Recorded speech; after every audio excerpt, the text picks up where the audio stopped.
Hey there, YouTube. My name's Sean, and if you've watched my videos before, I talk about federal prison camps and what it's like going on pretrial and before you go to prison, what it's like in prison. I don't talk a whole lot about probation when you get out of prison. And I'm in my cell today because I had a wake-up call yesterday. I'll tell you guys about it, and been debating whether to do this video on this subject or not, but man, I had like a post-traumatic syndrome moment day yesterday. I got out about a year and a half ago. And they gave me 3 years federal probation, and most people get 3 years. Some get five, some get one. Um, and it's supposed to be the last part of your sentence. I was on pretrial for 4 years. House got raided a year before that, so that's 5 years. 3 years in prison, year and a half probation. I mean, I got out of prison early because I took RDAP, and instead of 4 years and 4 months with good time and all that, I got out of 27 months, did 6 months halfway house, and at the halfway house, I met my probation officer that I was going to have once I left the halfway house, and that was in San Francisco. So I'm going to tell you a little story because I have a new probation officer now that showed up yesterday morning, and I'll get to that in a minute. Part of my probation clause is no drugs, and that's pretty much the norm for everybody, and no alcohol.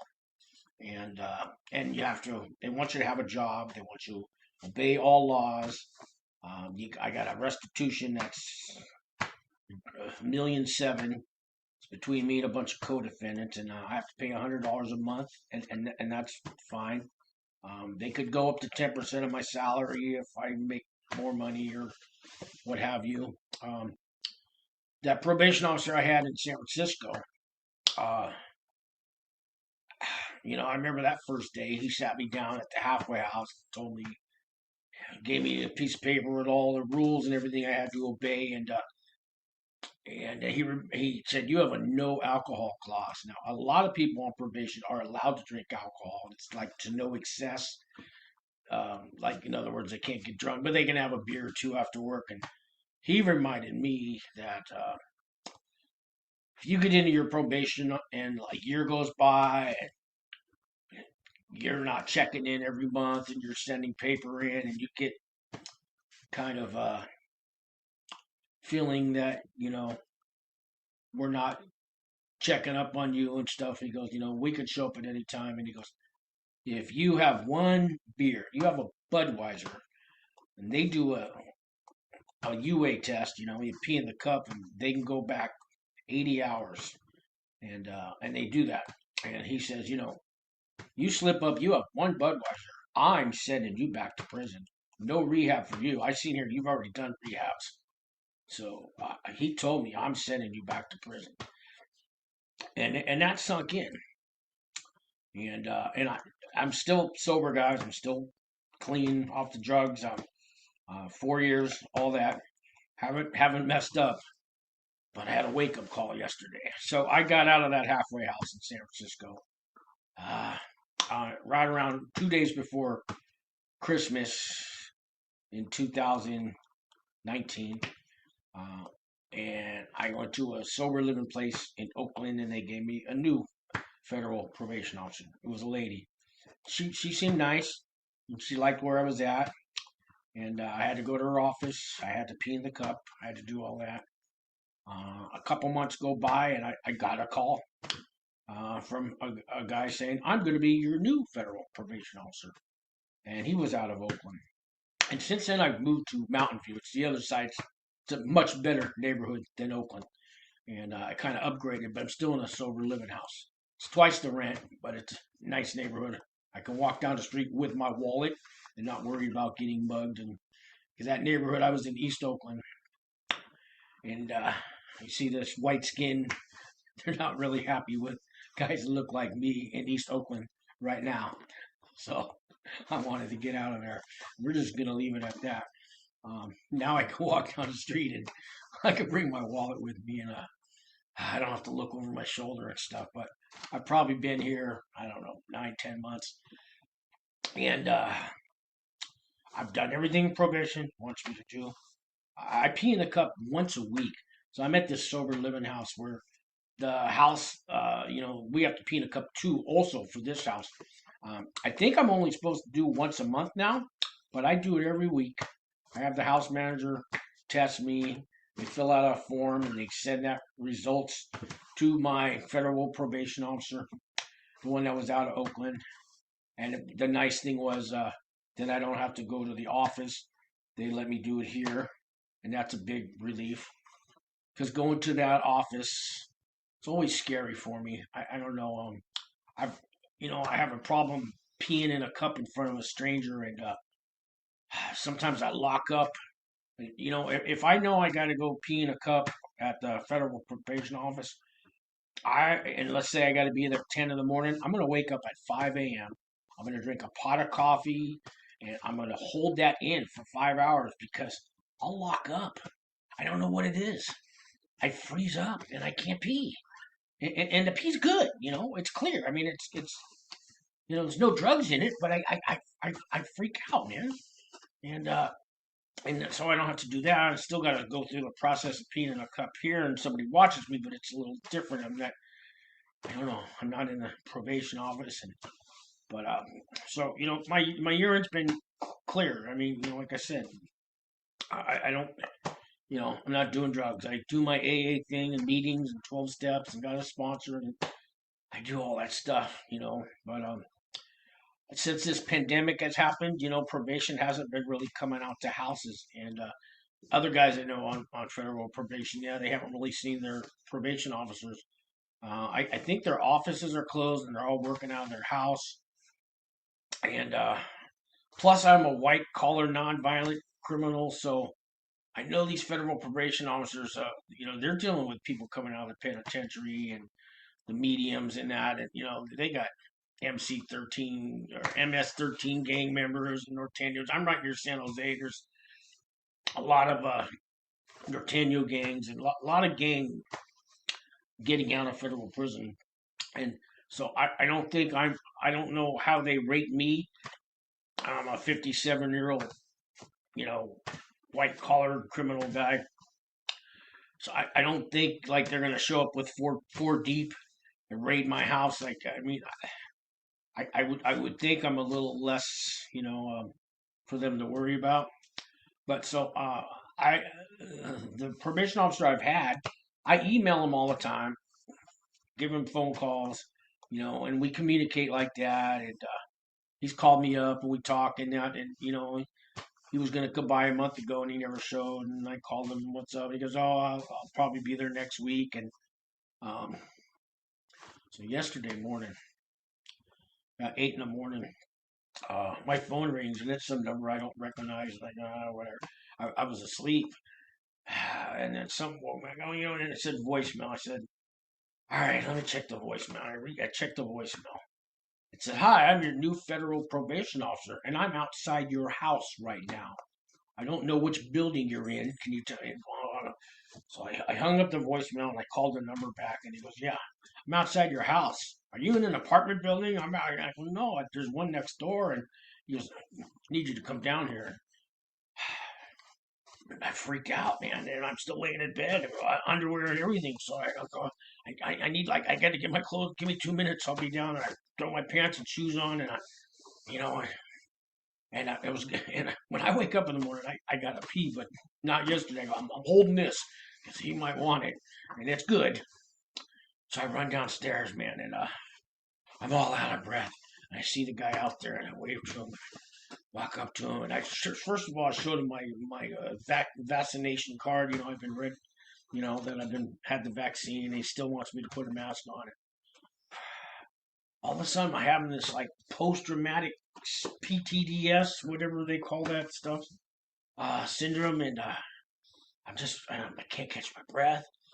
And so, he said hi. He goes, "Yeah, I just want, I just got your file this morning, and So I want you to let you know I'm going to be coming around. And, he goes, he wanted to see the inside of the house. So I come in here, and there's roommates here. It's a sober living house. And the house manager's here. And I open the door, and I go, told the house man, I got my probation officer right behind me here. He needs to come through. And I don't know, took them off guard. But then he comes up in my room, and he saw my room and everything. And, I sat down for a minute, and he started telling me, yeah, I'll be coming around, and you can keep peeing in the cup out of have this house send the paperwork to me. He said that part was okay, so that's good. And he was saying a lot of stuff, but I was almost in a panic, man. He gave me a wake up call that my time's not over. I'm still on this federal probation, man. And here I've done nothing wrong, but my head's telling me I'm having flashbacks of when the times I've been arrested before. I'm having flashbacks of being thrown in a cell and your whole world just taken away, instantly cuffed thrown in jail. And I'm having flashbacks. I'm having him while he's there, and I'm staring at his badge, that shiny, those badges they wear on their belt. And I'm freaking out, man. And I don't know if he knew, probably you could tell. And they read you know. And he asked me some questions, or if I had any questions. And I said, well, I heard you can get off probation when you're like at your halfway mark. I go, I'm coming up on a year and a half. He says, well, he goes, you can go to court and ask. He goes, but I don't know how much your restitution is. And I go, yeah, it's 1.7 million. He goes, well, for one, they want you to have your restitution paid off. And I've been on unemployment for months and months because the pandemic, place I work for closed down, and so he's telling me, so when you go before the judge, they want to see that you got a job, you paid your restitution. So being on unemployment and still owing the restitution, he goes, you can't miss any payments. Then he starts telling me that, and they can always extend. He goes, when your 3 years are up, you can go to court to finally get this, probation ended, but then the judge will decide whether he's going to extend it or put you on a lighter probation. I thought after 3 years I'm done. He says, no, they can extend it. And I'm going, oh no, I could be on for probation the rest of my life. I'll never get off. And I don't know if he just said that it stuck with me, man. And then at the end I said, well, then I won't even ask to get off early. I mean, I only got a year and a half left, right? And he goes, yeah, right. So I'm not sure if he meant like, so am I going to be on probation forever? And I'm just running with this, man. And anyways, I took him and gave him a tour of the place, and and said goodbye. He left, and he's gonna hook me up with some apparently this county has job resources in their probation department, and some lady's gonna call me up and assess me, and they're gonna help me get a job. That's a good thing. That's a good thing. Um, it seems like a decent guy, but I'm just, I didn't do anything wrong, anything like that. But my head took me back to, I don't know, crying wolf too many times. After he left, man, here's what I did, guys. I freaked out. I went and crawled in my bed, and I took my blanket and I covered up like a little kid, like a little baby. I felt like the days when my father used to beat the hell out of me, right?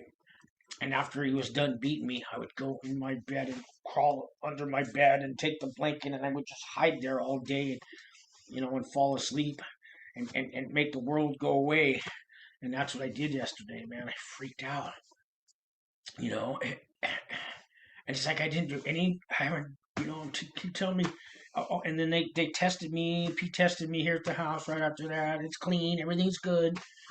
I've been paying I pay $100 restitution. I haven't broken any laws, you know. The other probation officer I had told me to keep doing these videos. I need to let him know that he said I could, and um, told me I'm helping people. But here I am giving all this advice to all you viewers out there and how to get through this thing, and it's going to be okay. And I freaked out, man. I got a wake up call yesterday. That, man, it's not over, man. This probation, God, they can send you back for the smallest things, you know. like not paying that restitution, if I did something illegal with paperwork or whatever. I mean, I, there's all kinds of things. That usually it comes down with me. It's having that dirty test, and the last thing I'm doing right now is having a dirty test. You know, it does make me wonder why. Like the no alcohol thing. Sometimes I watch TV shows and movies, and they're having a beer after work, and it looks good, man. Sometimes I think, well, when I get off probation, I can maybe have a beer after work. And I'm finding out yesterday I might never get off probation. And anyway, I just got to, it's one day at a time. It's one day at a time, man. And so, after I spent all day in bed yesterday, curled up, not doing, I didn't eat, and then I just stayed in there and slept. And, I had to get over it. And so I woke up this morning and I gave him a call. And, and I told him, I'm your new probation guy. You saw me yesterday, and I said, look, I want to apologize for yesterday. You caught me off guard. And I told him, I know that's what you guys do.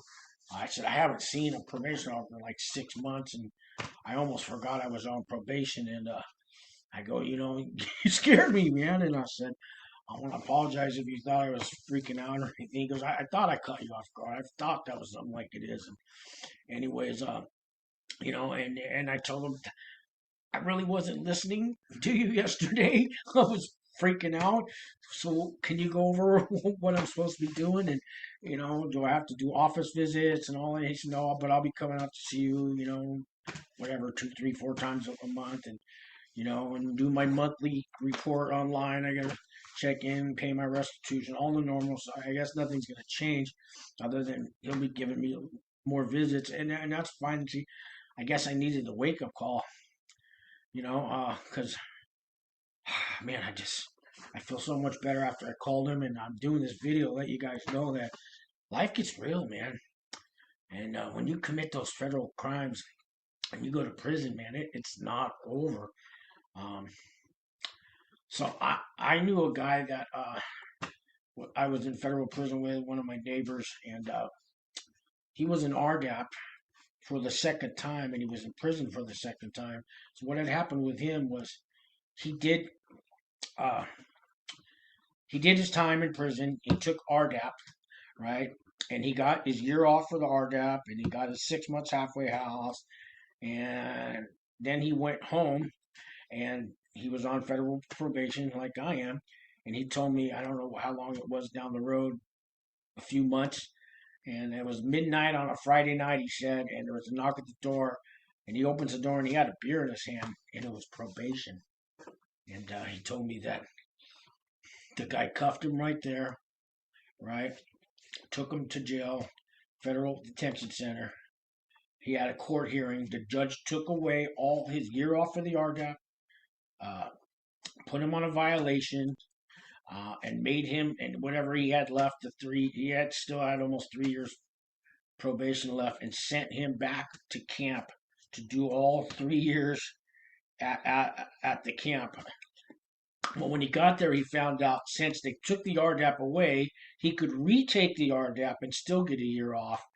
And when he was done with that RDAP, he was going to go back home and do it all over again. But what a nightmare, man. So, and that could happen to me. It's not going to happen to me today. It didn't happen to me yesterday. I don't know about tomorrow, but I know today it's one day at a time, guys, And maybe I'm doing this video just to talk myself through it, and I don't want to spend my life in a cell like this. I had flashbacks yesterday of what it's like when you go to prison. It's like your whole world is stripped from you. I used to wonder, does anybody even miss me while I'm in prison? I didn't have a wife or kids. I lost my fiance because of the crime I did, and I hadn't talked to my family in years till after I got arrested, and I called them up, and now I have some cousins and an aunt I talk to, but really I'm kind of alone in the world. And when I got thrown in prison, I didn't think anybody missed me and anybody cared, So now I get out of prison, I make these videos, and I get all kinds of calls from you guys, and I appreciate it. I try to walk you guys through this and get you through it too. And you know what? Every time you guys call me, don't feel bad. Don't think you're bothering me, man, because you give me purpose, and all you guys know who you are. You guys give me purpose when I can help you with your pretrial questions, you know, on your sentencing questions and what it's like in a camp and how to get through all this. It gives me some, like I'm giving something back to the world and I don't feel alone anymore. So, you know, yesterday, man, I felt like I was in the cell yesterday, you know, and I just I had a breakdown, man. I had a breakdown. So I just, so all you guys that are going to prison, I mean, it's a long journey. My pretrial was 4 years. Some of you guys, it's only a year or two, but then you got your prison time. And I know most of you guys are doing 5 years or less. Some of you guys are doing 10. The people that watch my videos are usually not more than 10 years, and they're kind of nonviolent, white collar, whatever crimes, drug dealers, they're nonviolent too. And I know who you guys are because you talk to me, and I just want to let you guys know it's not always easy, man. It's not always easy, and I don't know if I should put this video out yet or not, but maybe I will because it's real. And this is me talking. So having said all that, guys, I have links underneath this video to how to get into RDAP and how to write a letter to the judge and your personal narrative and all that, letters for your family, and how to send money to an inmate and change and get a Google Voice phone call so it doesn't cost you an arm and a leg to call your family, and all kinds of stuff and resources underneath there. It's all free. All the things a prison consultant would charge you 10 grand for, right below here, it's all free. So just click it. Where it says show more, it should open up and show the whole description. And then my email number's on there, and call me, and I can walk you through what you're going through. Hopefully you don't have a bad day like me when you get on probation. And the good news is I didn't do anything wrong, and my pee was clean, and I'm gonna keep it that way. But man, what a scare! What a wake up call! What a wake up call! So guys, thanks for watching. I'll see you in the next video.